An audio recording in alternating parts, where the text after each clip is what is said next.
Hello friend, my name is Doombabe, and today we're going to be talking about Lili, child of Geos. Or Geos. I don't know how to pronounce it, so we're just going to call it Geos. Lili, Child of Geos is a game that was initially released for the iOS by Bitmonster, a small indie development team. The game was successful enough where they decided to remaster it and release it for the PC so it could go on Steam's Greenlight program, where it was greenlit and it was officially released. As you can probably tell by the name, the story follows a girl named Lili, a botany student that has traveled to the island of Geos in the hopes of finding some exotic flowers for her college project. The island is supposed to be abandoned, but upon arrival, Lili finds out that the island is actually inhabited by mask-wearing spirits and their creations called constructs. The constructs are sentient beings that are created from wood to do the bidding of the spirits while still having free will. They're essentially slaves. Anyways, Lili runs around, gathers some flowers, and gets to know Trainer. The name is pretty self-explanatory. He's a physical trainer that explains to Lili that the spirits have been oppressing the constructs for ages, and he wants to start a revolution with her help. So she works with the constructs to take down the mayor, the leader of the spirits, and liberate the community. An unaware outsider comes to the secret community, gets involved in their politics, and then chooses to be their liberator? Sure, it's a little cliche, but that actually wasn't why I rated it so highly. You can walk around and talk to various constructs, and every single one has something unique to say. A lot of them you can even befriend and return to at a later date to have new conversations with, and they're not even really mandatory. So there's a lot of involvement that you can choose to engage in.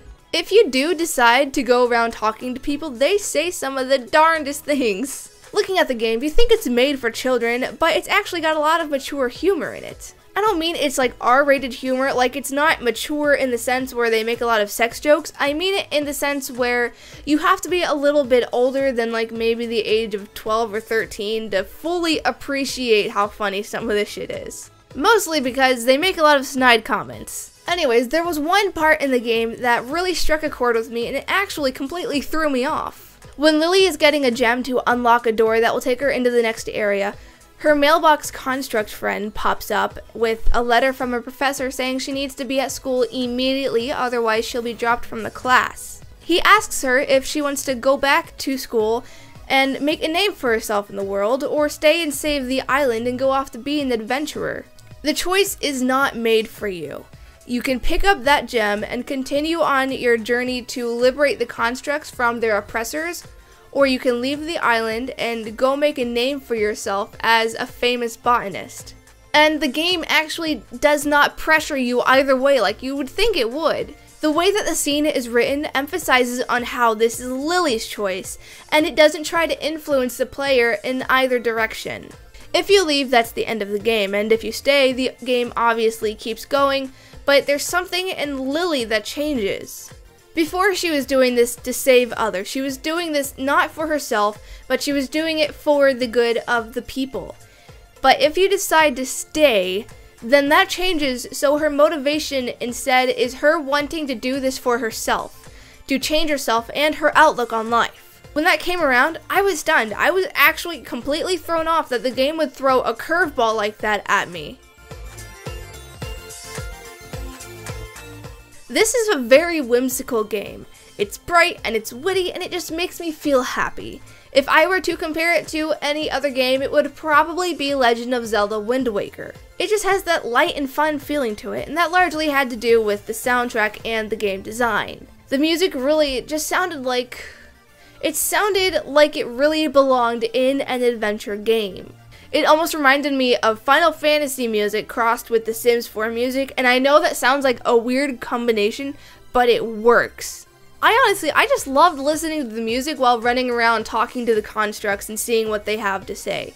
But there was a big problem with the gameplay, and that is how pretty much the entire game you're just running around collecting things. So yeah, it does definitely get stale after a while. You're collecting white flowers, you're collecting coins, you're collecting lore objects, you're collecting objects for missions so you can collect red flowers because for some reason Trainer needs you to get him a bunch of red flowers, and they don't explain why. I started out the game obsessively collecting flowers because I thought you could do something cool with them, But I lost a shit ton of interest when I realized that you only sell the white ones for coins and the red ones just kind of get lost in your inventory forever. I was hoping that you can make like potions or do like cool magic shit with them, but once I realized that they're just another way for you to gold farm, I really stopped caring about the collecting aspect of the flowers. It really just felt like it was a waste of time because there was no benefit. The amount of lore object collecting in this game is pretty obscene as well. Almost every chest that you open has a lore object in it, and these objects don't do anything other than get you Steam achievements. Some of the objects will be cosmetic items that you can put on Lili, a couple being obvious game references, but beyond that they served no purpose, and I found myself just Xing it out of the little pop-up without reading the snarky description because I just stopped caring. The combat in this game is pretty fun though. It's really simplistic, but it keeps you on your toes. In order to defeat spirits and get a red flower, you sort of chase them around before jumping on them and ripping out the white flowers that grow from their backs. As Lili, Child of Geos progresses, the enemies obviously get harder, but the system doesn't change. They just require more flowers to be pulled, and they'll grow thorny flowers that will loosen your grip. Many spirits will go into a sort of rage mode where they will sprout extra thorny flowers or bomb flowers that will explode in your face, but nothing about the combat actually changes throughout the story, even with the boss battle at the end against the mayor. After about 3 hours of playing, the story will draw to a close with Lili saying goodbye and departing the island on her boat. After the credits roll, there's a free roam option available where you can just explore the island and wrap up any side quests that you failed to finish during the gameplay. But I don't see how that's really necessary, as the game itself is already very open and you can just run around and do things without any time constraints. This was a very visually stunning game. The screenshots provided on Steam honestly didn't do the game justice whatsoever. It's bright and colorful with varying areas you can explore, each one similar but still very different in its own way. Lili, Child of Geos definitely gave you a sense of wonder while looking off into the distance at the neighboring mountains or even running through the streets of towns. Bitmonster's use of colors emphasized on the magical theme of the game without trying to overpower you. And despite it being kind of creepy, I really loved how you could just walk into various huts and houses because each room was completely different. Literally every single room in this game had a different layout and different decorations, showing you the personalities of their occupants. You can see the amount of work that went into this game just by paying attention to the small details in the environment. I typically don't really dig the island theme, but I really loved how well created the world was in this game.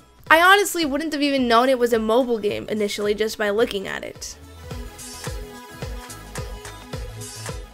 Lili, Child of Geos is definitely a casual game. It's light and it's fun, but it's not very deep, and it doesn't require a whole lot of attention. If you want to just pass the time with an easy but entertaining game, this is definitely something that I would suggest. And I would also suggest this to someone who is looking to get into RPG style games without wanting to totally just go balls to the wall. However, I wouldn't recommend buying this at its normal $20 price tag. When I bought this, I bought it on the Steam sale for about $2, and I don't regret the purchase, but I probably would have regretted it if I had bought it at the full price, just because the gameplay does get very repetitive, and for as short as the game is, I don't feel it's worth the $20. Anyways, that's all I have to say about Lili, Child of Geos. Have you played it?